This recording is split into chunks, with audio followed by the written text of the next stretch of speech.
पुराने वक्तों में किसी गांव में एक आदमी रहता था जिसके 4 बेटे थे और उसने एक घोड़ा भी पाल रखा था। जब वो आदमी मर गया तो उसके बेटों ने आपस में मशवरा किया कि घोड़े को काट कर उनमें से हर एक घोड़े का एक एक पाँव ले ले, लेकिन इख्तलाफ ये था कि बाकी जिस्म को किस तरह बांधा जाए, क्योंकि वो चारों बेवकूफ थे। इसी असना में एक शख्स का वहां से गुजर हुआ। उसने उनसे पूछा, भाइयों, आप में किस बात पर इख्तलाफ है?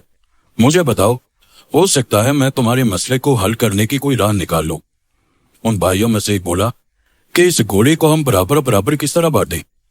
उस शख्स ने कहा, इस घोड़े को फरोख्त करके रकम आपस में बांध लो। चारों भाई इस बात पर रजामंद हो गए और घोड़े को बेचने के लिए रवाना हो गए। सफर के दौरान एक जंगल में रात हो गई। चारों भाई दिन भर के थके मांदे थे। लेटते ही उन्हें नींद आ गई। जब वो गहरी नींद सोए हुए थे तो रात के किसी पहर एक चोर बाहर निकला। उसने देखा कि चारों आदमी बेखबर पड़े हराते भर रहे हैं। वो आहिस्ता से घोड़े की तरफ बढ़ा। उसने घोड़े की रस्सी खोली और आहिस्ता से घोड़े को भगाकर वहां से ले गया। थोड़ी देर बाद एक भाई की आंख खुली तो उसने देखा कि घोड़ा वहां से गायब है। जल्दी से उसने दूसरे भाइयों को भी जगाया और बताया कि हमारा घोड़ा चोरी हो गया है। एक भाई ने अगराई लेते हुए कहा, सो जाओ, रमजान खान ले गया होगा, सुबह से ले लेंगे। सुबह चारों उठकर रवाना हो गए। रास्ते में उन्होंने एक ऊंट के पांव के निशानात देखे तो उन चारों भाइयों में से एक कहने लगा, ये ऊंट के पांव के निशानात है। उनमें से एक ने कहा, भाई, ये किसी नर ऊंट के निशानात है। दूसरे ने कहा, भाई, ये ऊंट तो एक आंख से अंधा भी लगता है। फिर वो आगे बढ़ गए। अभी कुछ ही दूर गए होंगे कि उन्होंने देखा कि एक शख्स परेशान हालत में आ रहा है। उसने उनसे पूछा, भाई, आप लोगों ने यहाँ कोई ऊंट तो नहीं दिखा है? तो उनमें से एक ने कहा, नर ऊंट। दूसरे ने कहा, एक आंख से अंधा भी था। तीसरे ने कहा, महार को तोड़कर निकल भागा था। उस शख्स ने कहा, तुम बिल्कुल ठीक कहते हो, ऊंट कहाँ देखा है तुमने? इस पर उन्होंने एक जुबान होकर कहा, हमने ऊंट तो नहीं देखा, तुम आगे जाकर ढूंढो। उसने कहा, भाइयों, तुम्हारे पास ऊंट के मुतालिक इस कदर मालूमात है और फिर भी तुम इनकार कर रहे हो। भला ये क्या बात हुई? हो ना हो तुम ही मेरे ऊंट के चोर हो। चलो बादशाह के हजूर चलो, वही इस बारे में फैसला करेंगे। चारों भाई और 5वां ऊंट का मालिक बादशाह के दरबार की तरफ रवाना हो गए। रास्ते में उन्हें एक इंसान के पांव के निशानात नजर आए। चारों भाइयों में से एक ने कहा, ये औरत के पांव के निशानात है। दूसरे ने कहा, ये घर से नाराज होकर निकली है। तीसरे ने कहा, भाई, ये तो औरत हामला भी लगती है, यानी इसे बच्चा होने वाला है। बातें करते हुए जब ये आगे बढ़े तो एक और शख्स से मुलाकात हुई। उसने पूछा, रास्ते में भाइयों, तुम लोगों ने किसी औरत का तो नहीं देखा? एक भाई ने कहा, शायद नाराज होकर घर से निकली थी। उसने कहा, हाँ। दूसरे ने कहा, मेरे ख्याल में हामला भी थी। उसने कहा, हाँ, बिल्कुल दुरुस्त कह रहे हो। तीसरे ने कहा कि ईशा के वक्त घर से भाग गई है। आदमी ने कहा, हाँ, बिल्कुल ठीक।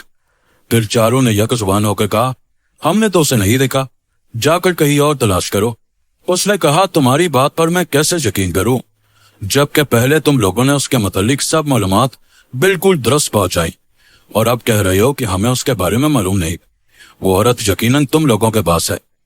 उन्होंने कहा, अगर तुम्हें हम लोगों पर शक है और हमारी बात का तुम्हें एतबार नहीं तो हमारे साथ तुम भी बादशाह के पास चलो कि वो इसके बारे में कोई फैसला करे। चुनाचे वो शख्स उनके साथ चल पड़ा। चलते ही चलते वो एक शहर में पहुंच गए। एक गली में उन्होंने एक शख्स से पूछा, भाई, रमजान खान का घर कहाँ है? उसी वक्त एक घर से एक शख्स निकला और उसने कहा, रमजान खान मैं हूं, कहो क्या बात है? उन्होंने कहा, कल रात तुम हमारा घोड़ा ले गए थे, वो हमें वापस कर दो। उसने कहा, तुम लोग पागल हो, अहमक हो, भला मैं कैसे तुम्हारा घोड़ा ले गया? उन्होंने कहा कि अगर तुम्हें इनकार है तो चलो बादशाह के पास, वही फैसला करेंगे। अब ये सब बादशाह के दरबार में पहुंच गए। बादशाह ने पूछा, तुम लोग क्यों आए हो, क्या बात है? उन्होंने कहा कि हम इंसाफ के लिए आपके पास आए हैं। फिर उन्होंने बादशाह को सारी बातें बारी बारी बताई। ऊंट के मालिक ने कहा, जनाब, इन लोगों ने पहले मेरे गुमशुदा ऊंट के मुतालिक सब मालूमातें दुरुस्त पहुंचाई और फिर कहते हैं कि हमने उसे नहीं देखा। मेरे ऊंट को चुराने वाले यकीनन यही लोग हैं, मुझे इंसाफ चाहिए। दूसरे ने कहा, मेरी बीवी रात को घर से निकली है, इन लोगों ने उसके मुतालिक बिल्कुल सही मालूमात दी और साथ ही कहते हैं कि हमने उसे देखा तक नहीं। मेरी बीवी को अगवा करने वाली यही चारों है और कोई नहीं। बादशाह ने उन चारों से पूछा, तुम क्या कहना चाहते हो? उन्होंने जवाब दिया, हजूर, हमारी बात पहले ध्यान से सुन ले। रात को रमजान खान ने हमारा घोड़ा चुरा लिया। रमजान खान ने कहा, अली जा, मुझे इसके मुतालिक बिल्कुल मालूमात नहीं, मुझे ये लोग नाहक पकड़ कर लाए हैं। बादशाह ने उनसे पूछा, जिस वक्त रमजान खान घोड़ा चोरी करके ले जा रहा था, तुम में से किसने इसको देखा? उन्होंने कहा, हजूर, हम में से किसी ने इसको नहीं देखा। फिर बादशाह ने कहा, जब तुमने इसको देखा तक नहीं, तो इसको क्यों कर मुर्दे इल्जाम ठहरा रहे हो? और ये दूसरे जो तुमको अपने मुकदमों में मुलजिम ठहरा रही है, इसकी सफाई में भी तुम कुछ कहना चाहते हो? उन चारों बेवकूफ भाइयों ने कहा, हजूर, ये लोग हम पर तोहमत लगा रहे हैं, हम मुजरिम नहीं है। दरअसल हम इल्म गैब जानते हैं, हमें सब कुछ इस इल्म के जरिए मालूम होता है। बादशाह ने कहा, मैं तुम्हारा इम्तिहान लेना चाहता हूँ, आया वाकई तुम लोग इल्म गैब जानते हो या नहीं? उसके लिए मैं किसी एक चीज के अंदर एक दूसरी चीज छुपा कर रखूंगा। अगर तुम लोगों ने ठीक ठीक बता दिया तो मैं समझूंगा कि वाकई तुम इल्म गैब जानते हो और बेकसूर हो। फिर बादशाह ने एक अनार मंगवाया और उसको एक संदूक में बंद करके उनसे पूछा, बताओ कि संदूक के अंदर क्या चीज है? वो एक दूसरे का मुंह तकने लगे। सबसे बड़े भाई ने कहा, कोई गोल गोल सी चीज है। दूसरे भाई ने कहा, इसके सर पर कोई गेंदनुमा चीज है। तीसरे ने कहा, इसके बीच में दाने दाने है। चौथे ने कहा, कह क्यों नहीं देते कि संदूक में अनार है? अब बादशाह को यकीन हो गया कि वो सच कहते हैं और गैब का इल्म जानते हैं। चुनाचे उसने रमजान खान से कहा कि इनका घोड़ा वापस कर दो या उसकी कीमत अदा कर दो, और दूसरों से कहा कि तुम जाकर अपना ऊंट और बीवी तलाश करो, क्योंकि ये लोग वाकई इल्म गैब जानते हैं। रमजान खान से घोड़े की कीमत वसूल करके उन्होंने इस रकम से भेड़ बकरियां खरीदी और अपने गांव की तरफ रवाना हुए। दोपहर के वक्त वो एक जंगल में पहुंचे। वहां दरख्तों के साए थे और ठंडी ठंडी हवा थी। जी लोग थक कर चूर चूर हो गए थे, इसलिए वही बेखबर पड़ कर सो गए। थोड़ी देर बाद जब एक भाई की आंख खुली तो देखा कि एक लेला यानी कि एक छोटा भेड़ एक छोटे से दरख्त पर चढ़ा हुआ है और भेड़ें चुकाली कर रही है। उसने अपने भाइयों से कहा कि चुपके से उठना। उन्होंने पूछा, क्यों भाई? उसने कहा कि बकरियां डंडे तोड़ रही हैं और भेड़ें हमें मारने के लिए आपस में सलाह मशवरा कर रही है। चारों भाई वहां से भाग निकले और भेड़ बकरियों को उन्होंने वहीं छोड़ दिया। एक लेला उनके पीछे पीछे भागने लगा तो एक ने पत्थर उठाकर उस लेले पर दे मारा और कहने लगा, भाइयों, एक को तो मैंने मार दिया है, अब जितनी जल्दी हो सके यहां से भाग निकलो। जब ये बहुत देर तक भागते रही तो थक गए और उनका सांस फूलने लगा। इतने में एक घुड़सवार का वहां से गुजर हुआ। उसने उनसे पूछा, अरे भाई, क्या हुआ, क्यों भाग रहे हो?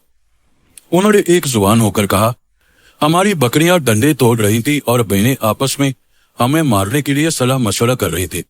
अब जरा देखो तो हम सब पूरे हैं या नहीं? ये कहकर चौथे भाई ने गिनना शुरू किया तो अपने आप को गिनना भूल गया और कहने लगा, हम तो 3 हुए, हमारा चौथा भाई गुम हो गया है। दूसरे ने कहा, ठहरो मैं गिनता हूं। फिर उसने गिनना शुरू किया, ये 1, ये 2, ये 3, और हम में से वाकई चौथा गायब है।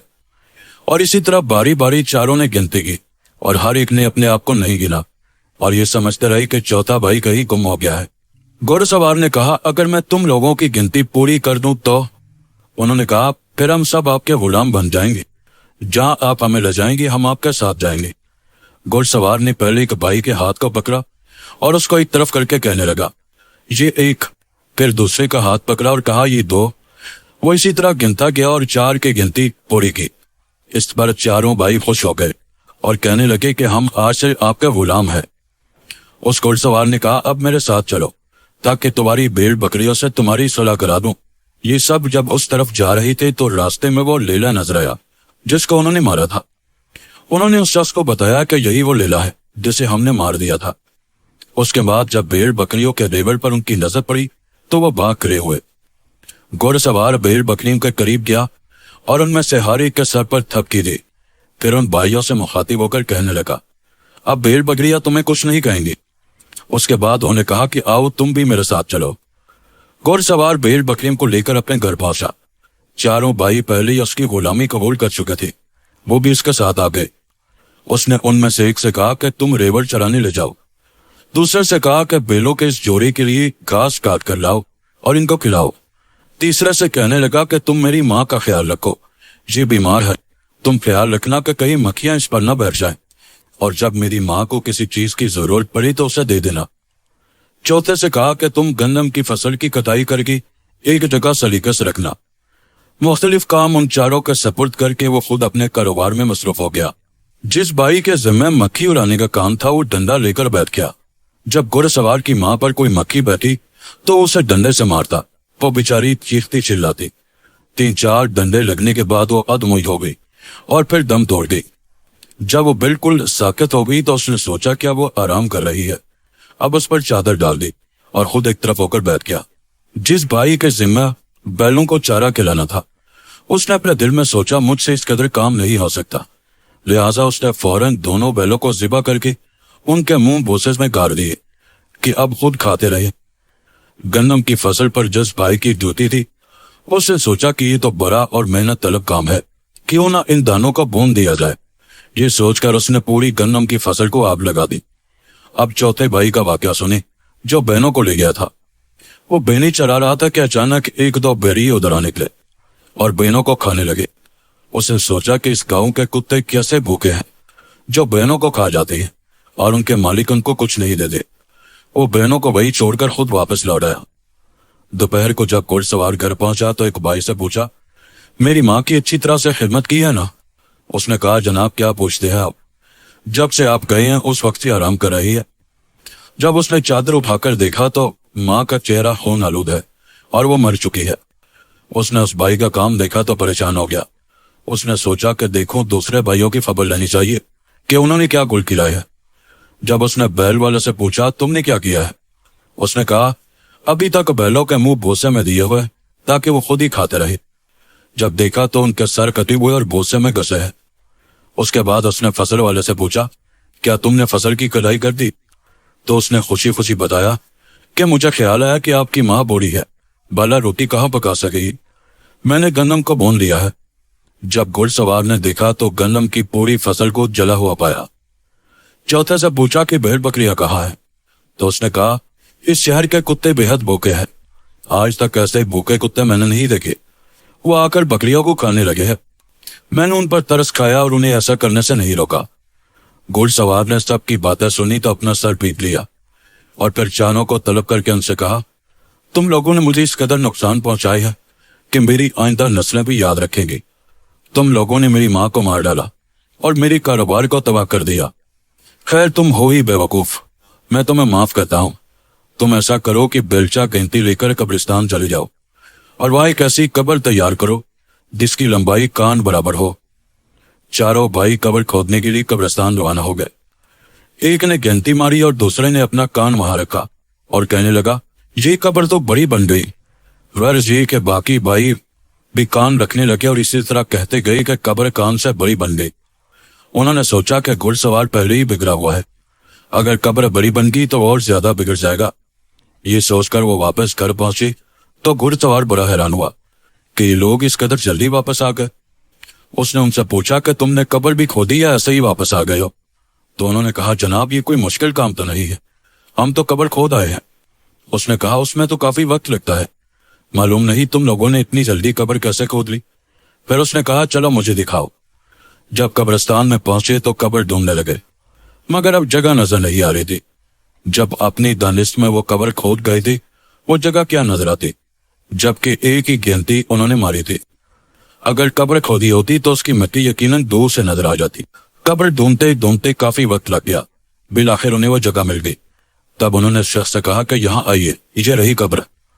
اس نے جب دیکھا تو کہا تم لوگوں نے تو کمال کر دیا، اس میں انسان کی لاش بھلا کہاں آ سکتی ہے، یہ تو مٹھی بھر قبر ہے۔ پھر بولا تم لوگ جا کر میری ماں کی لاش لے آؤ، میں خود اس کے لیے قبر کھودوں گا۔ وہ چاروں گئے اور مردے کو چارپائی پر رکھ دوڑتے ہوئے قبرستان کی طرف آئے، مگر راستے میں مردہ ماں چارپائی پر سے کہیں گر گئی۔ قبرستان پہنچ کر جب انہوں نے چارپائی رکھی تو ایک دوسرے کا منہ دیکھنے لگے۔ گھڑ سوار نے پوچھا لاش لے آئے ہو؟ انہوں نے جواب دیا جناب ہم لاش لا رہے تھے لیکن راستے میں وہ کہیں بھاگ گئی، کیونکہ اب ہم یہاں پہنچ گئے، ہم نے جو دیکھا تو چارپائی خالی پڑی ہے۔ اس نے کہا کہ یہ کیسے ممکن ہے کہ مردہ بھاگ جائے؟ پھر اب غصے میں بولا جاؤ اور میری ماں کو جس طرح ممکن ہو سکے لے کر آؤ، ورنہ اس کی جگہ تمہیں یہاں زندہ گاڑ دوں گا۔ وہ مردہ لینے جا رہی تھی کہ راستے میں ایک بڑھیا نظر آئی جو لکڑیاں اکٹھی کر رہی تھی۔ انہوں نے اس سے کہا کہ تم یہاں لکڑیاں اکٹھی کر رہی ہو، ادھر تمہارا بیٹا ہمیں زمین میں زندہ کرنے کی دھمکیاں دے رہا ہے، چلو ہمارے ساتھ۔ چاروں نے اس بڑھیا کو زبردستی پکڑ کر چارپائی پر لٹا دیا اور قبرستان کی طرف روانہ ہو گئے۔ وہ بوڑھی عورت بیچاری چیختی چلاتی رہی مگر انہوں نے اس کی ایک نہ سنی۔ جب قبرستان پہنچے تو گھڑ سوار سے کہنے لگے، یہ لو اپنی ماں، اب اس کو سنبھالو، ہم تو مفت میں بدنام ہو رہی ہے، یہ تو ابھی بھی نہیں آ رہی تھی، ہم اسے زبردستی پکڑ کر لائے ہیں۔ گھڑ سوار نے جب بڑھیا کو دیکھا تو اس سے معافی مانگی اور یہ کہہ کر اسے گھر جانے کی اجازت دے دی کہ ان لوگوں نے میری مردہ ماں کو کہیں گرا دیا ہے اور اس کی جگہ تمہیں اٹھا کر لے آیا ہے۔ اس کے بعد وہ خود اپنی ماں کی تلاش میں نکلا اور اس کی لاش کو کہیں سے ڈھونڈ کر لایا۔ وہ شخص اب ان 4 بیوقوفوں سے بہت تنگ آ چکا تھا، اس لیے اس نے دھکے مار مار کر چاروں کو اس گھر سے نکال دیا اور خود سکھ کا سانس لیا۔